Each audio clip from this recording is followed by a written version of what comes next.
I do actually have some Miami concern. I was wondering about this. So Jimmy yesterday was asked about his jump shot stinking up the joint this year, right? Jump shot stinks. Can't nail a jumper. Can't nail a jumper to save his life this year. All right.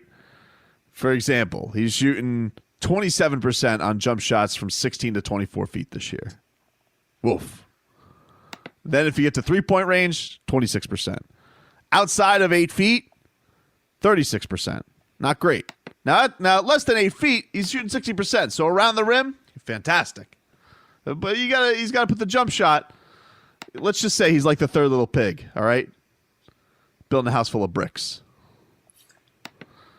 But Jimmy Buckets, this is what he had to say on concerns about his jumper. I'm just fine with how my game was.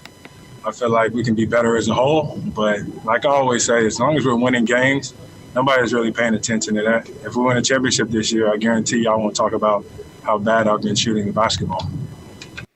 Now, understood, yes, winning does erase a lot of it. But is he too dismissive of it, Leroy? Or is that how he has to be? I think a lot of times the team does that to the players, right? For example, who's the last guy we went through that with? Justice Winslow. Helps us in so many different ways. He doesn't have to shoot the ball to be effective to help us on the court. He makes winning plays. Yes, but Justice Winslow is the go-to guy. Has never really been a thing. And the other thing is Justice Winslow around the rim. Hey, whatever the reasons are. Hey, there's a reason. We've heard this story before. There's a reason they serve him at Joe Stone Crabs. The other thing I will say is what's different about this over Justice Winslow is we never saw Justice Winslow actually have a consistent shot.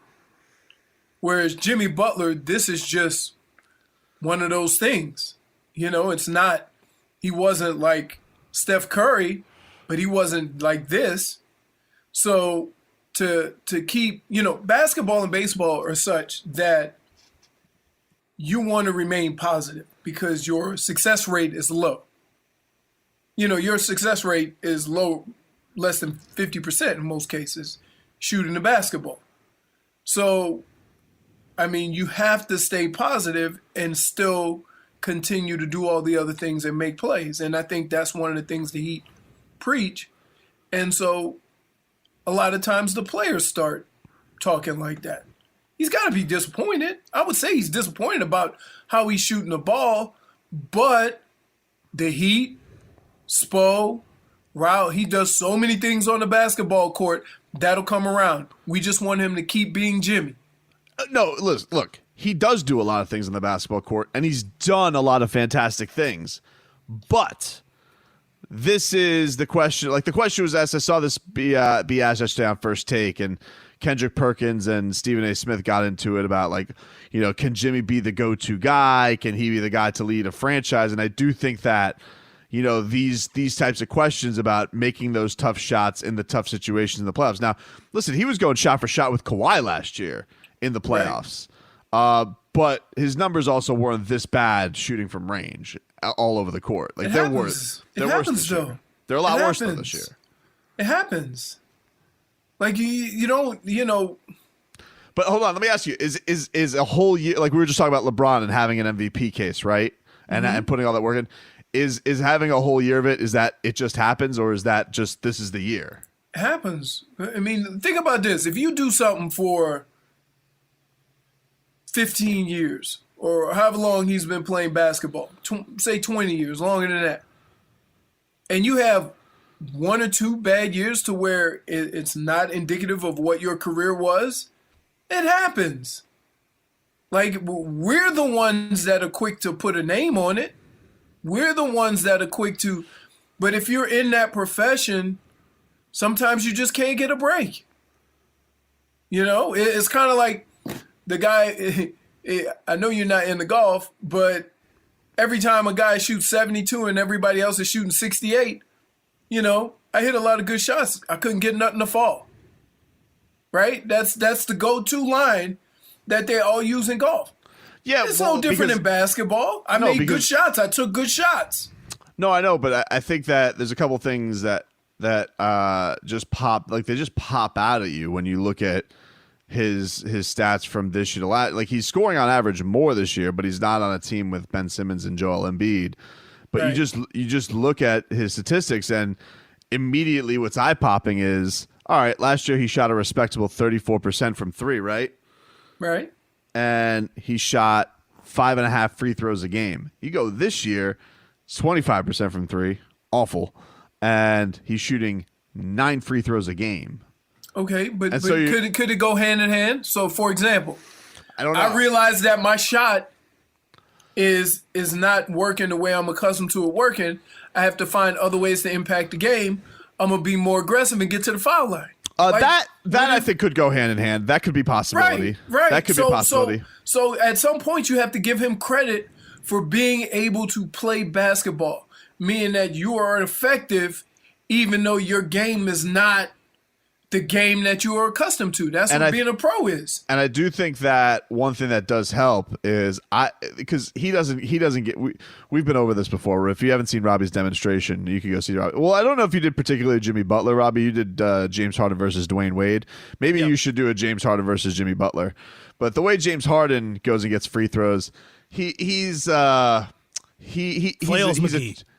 trickster. Jimmy Butler goes and gets his free throws like a man. Okay.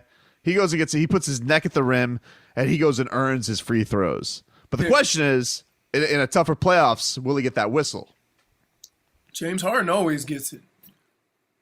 That's because he's a trickster. He tricks the Right. referees. I mean, at some point, like, I can imagine if I'm an official, I see a player like Jimmy, and I would say, I'm not bailing him out. Right? But a foul is a foul. Especially at those end of game situations. Right. I'm not bailing you out because you went in there all uncontrollably, threw the ball up.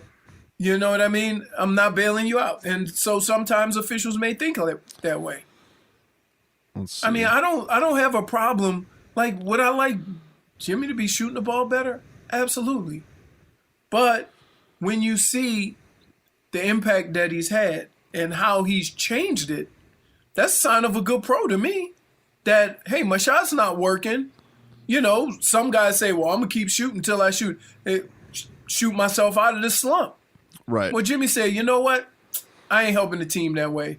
We have shooters. And I he's don't been- need to shoot. And to Jimmy's point, I'm trying to think. Let me look at I'm trying to remember which game it was.